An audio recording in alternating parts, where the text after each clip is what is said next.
And hello, comic book fans. It is Friday night.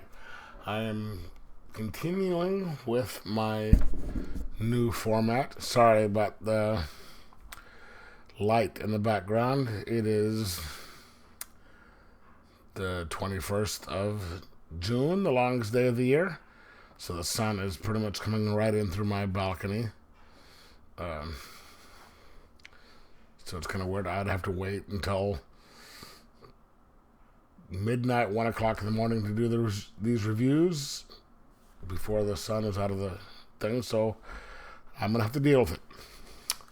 So my new review pattern now is to do the two favorite comics for the week and then the one that I'm most disappointed with and do them separately. And let me tell you what I think afterwards. Talk to you later.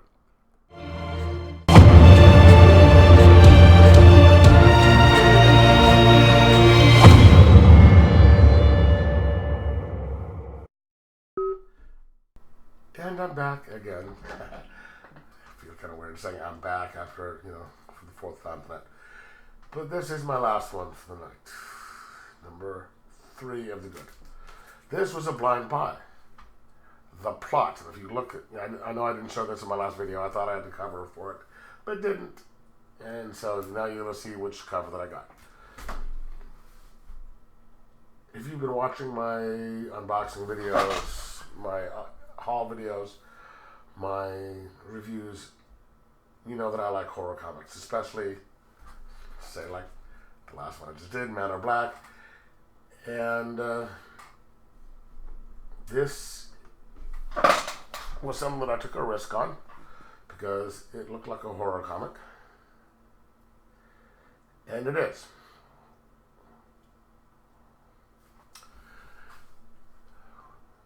I've never heard of the guy that wrote this. I can't, doesn't have it on the cover. I forget who it is. So you have a guy who is telling a story, and there's stuff in flashbacks, and it's cutting over to someone else about his father saying, in order to receive, you should give. And you need to give. You need to give. And it sounds like it's a kind of variation on it's better to give than receive.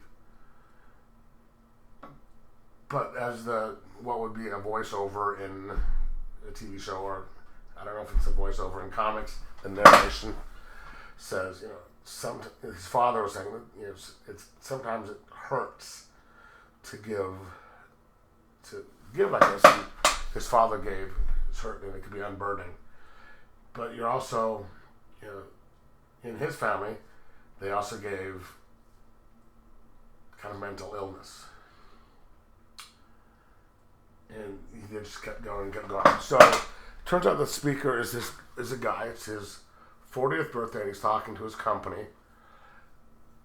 I think it's a pharmaceutical company where they're trying to help with mental illness, which you can, from what he was saying, has affected his family. And you can sort of tell from things that it's not right.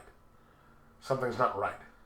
So his wife intervenes, and they go back to this nice house, and his wife is like, hey, let's go have a celebration on our own. And all of a sudden this creature, and the creature comes out, and it sort of reminds me of Swamp Thing, or what's the Marvel version? Anyway, that type of creature. Knocks the wife out the window, kills her, run away. And boom. She attacks him, and he's dead.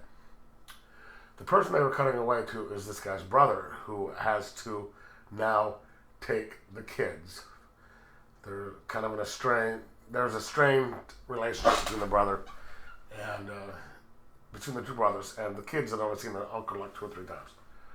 So this sets up things, and he has to go to an old family home. And this guy revitalized houses for a living. So that's one of the things he wants to do, is revitalize this old house, and they hadn't been to in years. And when he gets there, the sheriff is there, and you can tell there's some sort of a issue between him and the sheriff. And it cuts out with something happening to one of the kids. I don't want to give too much. But wow, there's a lot of information being put in this issue. But it didn't feel like there was an awful lot of information in this issue. It went quickly, it was done. Well, the art is, if you watched this before, you know I'm kind of a Jim Lee, John Byrne type of art guy, but there are also other stuff that where the art can be a little rougher to fit the situation, and this is one of them.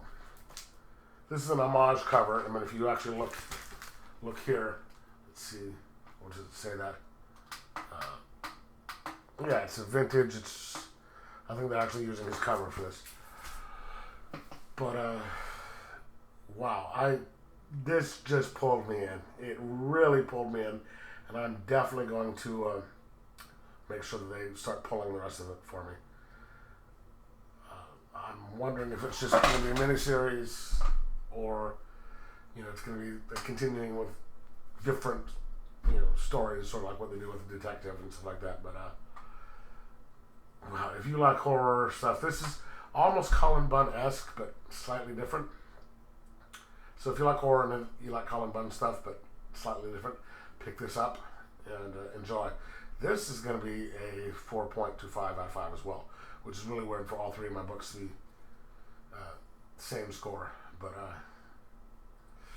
let me know what you think, and like and subscribe.